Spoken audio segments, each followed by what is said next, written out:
Good afternoon students. நான் உங்கள் Tamil Kavitha miss பேசுகிறேன்.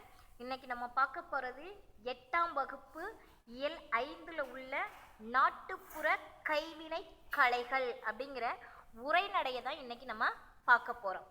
நாட்டுப்புற கைவினை கலைகள் அப்படின்னு சொல்லும்போது நிறைய இருக்குது. அந்த கூடை முடையிறது, பொய்க்கால் குதிரை செய்கிறது, மண்பானை செய்கிறது, அதுக்கப்புறம் பார்த்திங்கன்னா நம்ம நிறைய பொருட்கள், கைவினை பொருட்கள், இந்த பின்னல் போடுவாங்க இல்லையா, அது என்ன ஒயர் கூட முடையிறது, அப்புறம் பார்த்திங்கன்னா அந்த முறம், நம்ம அரிசி படைக்கிற முறம், கோழிகள் கவைக்கிற அந்த பஞ்சாரம் அப்படின்லாம் சொல்லுவாங்கள்ல, கோழி பஞ்சாரம்னு, அந்த மாதிரி நிறைய கைவினை பொருட்களை நம்ம என்ன செய்கிறாங்க. அப்போ அந்த நாட்டுப்புற கைவினை கலைகள்லாம் இப்போ எப்படி இருக்குது அப்படின்னா ரொம்ப பின்தங்கிய நிலையில் இருக்குது. அந்த மக்கள்லாம் ரொம்ப என்ன செய்கிறாங்க அப்படின்னு சொன்னால் கஷ்டப்பட்டுட்டு இருக்காங்க. இப்போ அந்த காலத்தில் மண்பானையில் சமைச்சு சாப்பிட்டாங்க. ஆனால் இப்போல்லாம் நம்மெல்லாம் மண்பானையில் யாராவது சமைச்சு சாப்பிட்றோமா? அப்படிலாம் எதுவும் கிடையாது. அப்போ அந்த மாதிரி இருக்கக்கூடிய காலங்களில் நம்மளால் அவங்க அந்த மாதிரி நாட்டுப்புற கைவினை கலைகளை கற்றறிந்த மக்களுக்கு பயன் இல்லாமல் போயிடக்கூடாது அப்படிங்கிற நோக்கில் தான் இந்த நாட்டுப்புற கைவினை கலைகளை பற்றி நமக்கு என்ன செஞ்சுருக்காங்கன்னா பாடமாக வச்சிட்ருக்காங்க. சரிங்களா? இப்போ நம்ம பாடத்துக்குள்ளே போகிறோம். கண்ணுக்கும் கருத்துக்கும் மகிழ்ச்சி அளித்து நற்பண்புகளை வளர்ப்பது கலைகளின் இயல்பாகும். கண்ணுக்கும் கருத்துக்கும், நம்ம பார்க்கறதுக்கும் ரொம்ப அழகாக இருக்கும், அதில் உள்ள கருத்தும் நமக்கு சந்தோஷத்தை கொடுக்கக்கூடியதாக இருக்கும், நற்பண்புகளை நமக்கு வளர்ப்பதாகவும் அந்த கலைகளில் இயல்பாகும். சரிங்களா? அந்த நாட்டுப்புற கலைகளின் இயல்பு. மேலும் அவை தொன்மையான பண்பாட்டு கூறுகளையும் எடுத்து காட்டுகின்றன. தொன்மை அப்படின்னா ரொம்ப பழமை வாய்ந்த, நம்மளுடைய முன்னோர்கள் எப்படியெல்லாம் இருந்தாங்க அப்படிங்கிறதெல்லாம் நமக்கு இது பறைசாற்றுகின்றன. அன்றாட பயன்பாட்டுக்காக அழகிய பொருள்களை தொழில் முறையில் உருவாக்கும் கலையை கைவினை கலை எனலாம். இதை மார்க் பண்ணிக்கோங்க. கைவினை கலை என்று அழைக்கப்படுவது எதனை அப்படின்னு கேட்கலாம். சரிங்களா? அப்ப அன்றாட பயன்பாட்டுக்காக அழகிய பொருள்களை தொழில் முறையில் உருவாக்கும் கலையை கைவினை கலை எனலாம். அக்கலையை பற்றி தான் இப்போ நம்ம என்ன செய்ய போறோம்னா பார்க்க போறோம். இது நமக்கு ஒரு உரையாடல் போல இந்த லெசனை நமக்கு கொடுத்துட்டு இருக்காங்க. சரிங்களா? கல்லூரி மாணவி மலர்விழி, அவளுடைய தம்பி அமுதன், நண்பர்கள் சையது, சாலமன் ஆகியோர் கைவினை பொருள்கள் கண்காட்சி அரங்குக்குள் நுழைகின்றன. இப்போ யார் யார் போறா? மலர்விழின்னு ஒரு கல்லூரி மாணவியும், அவளுடைய தம்பி அமுதனும், அமுதனுடைய நண்பர்கள் யார் யாரு? சையது, சாலமன் அப்படிங்கிற 2 பேர். அப்போ மொத்தம் எத்தனை பேர் அந்த அருங்காட்சியகத்துக்குள்ள போறாங்கன்னா 4 பேர் உள்ள போறாங்க.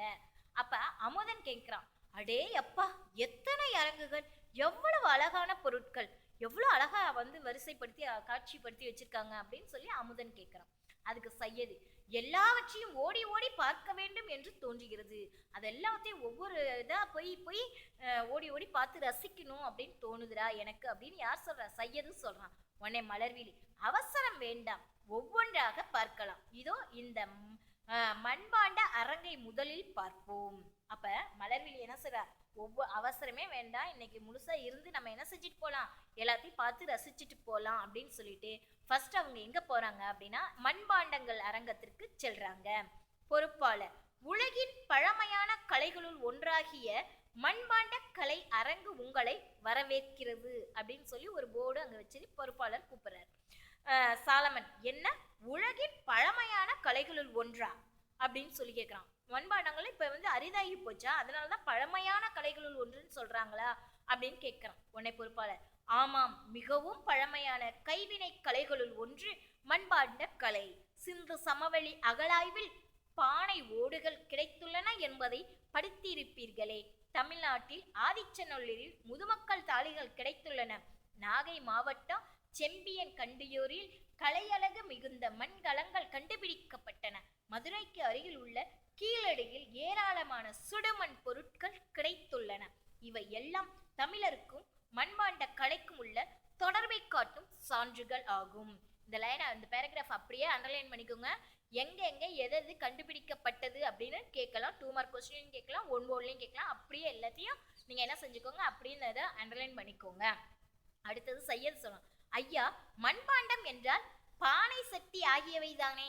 மண்பாண்டம் சொன்னா அந்த பானையும் சட்டி செய்யறாங்களா அதுதானே அப்படின்னு சொல்லி கேட்கறான். பொறுப்பாளர் இங்கே பாருங்கள். குடம், தோண்டி, கலயம், கடம், மூடி, உலக்கு, அகல், உண்டியல், அடுப்பு, தொட்டி என்று எத்தனை பொருட்கள் இருக்கின்றன பார்த்தீர்களா?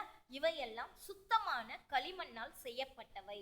குளங்கள், ஆற்றங்கரைகள், வயல்வெளிகள் ஆகிய இடங்களில் இத்தகைய களிமண் கிடைக்கும். இந்த களிமண் எங்க இருந்து எடுக்கப்படுறது அப்படின்னு சொன்னா சுத்தமான களிமண். அப்பதான் அந்த பானை மண்வாசத்தோட நிரம்பியதா இருக்கும். அப்ப குளங்களும் ஆற்றங்கரையிலும் வயல்கள்லையும் தான் இந்த களிமண்ணை வெட்டி எடுத்து மண்பாண்டங்கள்லாம் செய்வாங்க அப்படின்னு சொல்றாரு. மலர்வி, நல்ல களிமண் கிடைத்தால் உடனே மண்பாண்டங்கள் செய்ய தொடங்கி விடலாம் அல்லவா அப்படின்னு சொல்லி அவ கேட்கிறா. உன்னை பொறுப்பாளர், அப்படி உடனே செய்துவிட முடியாது. பள்ளம் தோண்டி அதில் களிமண்ணை நிரப்ப வேண்டும். அதில் தண்ணீர் ஊற்றி ஒரு நாள் முழுவதும் ஊற வைக்க வேண்டும். பின்பு அதனுடன் குறிப்பிட்ட அளவில் மெல்லிய மணல், சாம்பல் ஆகியவற்றை கலந்து பக்குவப்படுத்த வேண்டும். இதுதான் பானை செய்யும் சக்கரம். இதனை நாங்கள் திருவை என்போம். இதெல்லாம் பார்த்துக்கோங்க. இந்த பிக்சர்ல இருக்கிறதா பானை செய்ய பயன்படுத்தக்கூடிய சக்கரம். இதை என்னன்னு சொல்லுவாங்க? திருவை. ஒன் வேர்ட்ல கேட்கலாம், அண்டர்லைன் பண்ணிக்கோங்க. திருவையை வேகமாக சுழலச் செய்து அதன் நடுவில் மண்ணை வைத்து கையால் அணைத்து பிடித்து மண்பாண்டங்களை உருவாக்குவோம். உரிய வடிவம் வந்ததும் அடிப்பகுதியில் நூல் அல்லது ஊசியால் அறுத்து எடுத்து காய வைப்போம். அப்ப அங்கிருந்து என்ன செய்யறாங்க? அதை சொன்னோன்னே அங்கிருந்து வராங்க. அங்கிருக்கும் உதவியாளர் சக்கரத்தை பயன்படுத்தி மண்பானை செய்து காட்டுகிறார். ஒரு சக்கரத்தை பயன்படுத்தி அங்க இருக்க இன்னொருத்தர் என்ன செய்யறாரு? அந்த மண்பானை செய்யறவரு செஞ்சு காமிக்கிறாரு அவங்களுக்கு. பொறுப்பாளர், பானை செய்தலை பானை வனைதல் என்று சொல்வது மரபு. அண்டர்லைன் பண்ணிக்கோங்க. பானை செஞ்சாங்க அப்படின்னு நம்ம சொல்றதை விட பானை வனைதல்ங்கிறது தான் நம்மளுடைய மரபு சொல். வனையப்பட்ட பானைகள் ஓரளவு காய்ந்ததும் தட்டு பலகையை கொண்டு தட்டி பானையின் அடிப்பகுதியில் இருக்கும் ஓட்டையை மூடி பானையை முழுமையாக்குவோம். பிறகு உருட்டுக்கள் கொண்டு தோய்த்து பானைகளை மெருகேற்றுவோம் அப்படின்னு சொல்லி அந்த பானையை பளபளன்னு ஆக்குறதுக்கு என்ன செய்வாங்கிறதையும் சொல்றாங்க. எங்கள் ஊரில் பாட்டி மண்பாண்டங்களில் தான் சமையல் செய்வார். யார் சொல்றா? அமுதம் சொல்றான். அப்ப பொறுப்பாளர், மண்பாண்டங்களில் சமைத்தால் உணவு நல்ல சுவையுடன் இருக்கும். மேலும் உடல் நலத்திற்கும் நல்லது. மண்பானையில் வைத்து தண்ணீர் குளிர்ச்சியாக இருக்கும். இப்போது மண்பாண்டங்களில் பயன்பாடு குறைந்து வருகிறது. ஆனால் இன்னும் திருவிழாக்களிலும் சமய சடங்குகளிலும் மண்பானைகளே பயன்பட்டு வருவது சற்று ஆறுதல் அளிக்கிறது. இந்த மண்பாண்ட கலையின் இன்னொரு வளர்ச்சி நிலைதான் சுடுமண் சிற்பங்கள். மண்பாண்ட கலையோட இன்னொரு முகமா எது சொல்றாங்க? சுடுமண் சிற்பக்கலைய சொல்றாங்க. மலர்வேல், டெராகோட்டா என்று ஆங்கிலத்தில் சொல்வார்களே அதுதானா அப்படின்னு சொல்றாங்க. டெராகோட்டா அப்படிங்கிற ஆங்கிலத்துல சொல்வார்களே அதுதானே சுடுமண் சிற்பக்கலை? ஆம், அதுவேதான். இந்த அரங்கத்தின் அடுத்த பகுதிக்கு வாருங்கள், அவற்றை பார்க்கலாம் அப்படின்னு சொல்லி அந்த சுடுமண் சிற்பக்கலைக்கு கூட்டிட்டு போறாங்க. அடுத்த பகுதிக்கு செல்கின்றனர். அங்கு அழகான சுடுமண் சிற்பங்கள் பார்வைக்கு வைக்கப்பட்டுள்ளன. சாலமன், அடடா, எவ்வளவு சிற்பங்கள்! இங்கு மனித உருவங்கள் மட்டுமில்லாமல் விலங்குகள், பறவைகள், பொம்மைகள், அலங்கார வடிவங்கள் என பல வகையான சிற்பங்களும் உள்ளனவே அப்படின்னு சொல்லி பார்க்கறான். உன்னை பொறுப்பாளர், ஆம், மண்பாண்டங்களை போன்றே களிமண்ணால் செய்யப்பட்டு சூளையில் சுட்டு எடுக்கப்பட்டவை சுடுமண் சிற்பங்கள் ஆகும். தமிழர்கள் பழங்காலத்தில் இருந்தே சுடுமண் சிற்பக்கலையிலும் சிறந்து விளங்கினர். சுடுமண் சிற்பங்களுக்கு வண்ணங்கள் பூசுவதும் தொன்று தொட்டு இருந்து வரும் வழக்கமாகும். பெரிய மாளிகைகளிலும் கடை அரங்குகளிலும் இவை போன்ற சுடுமண் சிற்பங்கள் அழகுக்காக வைத்திருப்பார்கள். முன்பெல்லாம் சிற்றூர்களில் உள்ள கோயில்களில் மட்டுமே இவற்றை காண முடியும். இப்போது கலை பொருளாக அழகுக்காக பல இடங்களிலும் பயன்படுத்துகின்றனர். உன்னை அமுதன் கேட்கிறான், எங்கள் ஊர் கோயிலில் இவை போன்ற ஏராளமான குதிரை சிற்பங்கள் உள்ளன. எதற்காக அத்தனை சிற்பங்கள் உள்ளன? பொறுப்பாளர், மக்கள் தங்கள் வேண்டுதல் நிறைவேறினால் குதிரை சிற்பம் செய்து வைப்பதாக வேண்டிக் கொள்வது உண்டு. அப்படி வேண்டிக் கொண்டவர்கள் வைத்தவையாக இருக்கும். உன்னை மலர்வி, மண்ணால் உருவாகும் அழகிய கலைகளை பற்றி சிறப்பாக சொன்னீர்கள். மிக்க நன்றி ஐயா. நாங்கள் பிற கைவினை கலை அரங்குகளையும் பார்த்துவிட்டு வருகிறோம் அப்படின்னு சொல்லிட்டு அடுத்த அரங்குக்கு போறாங்க. அதை அடுத்த வகுப்புல பார்க்கலாம். நன்றி. இப்ப நான் சொன்னதுல உள்ள 1 வேர்டு 2 மார்க்லாம் மார்க் பண்ணி என்னோட வாட்ஸ்அப் நம்பருக்கு எழுதி அனுப்புங்க. நன்றி.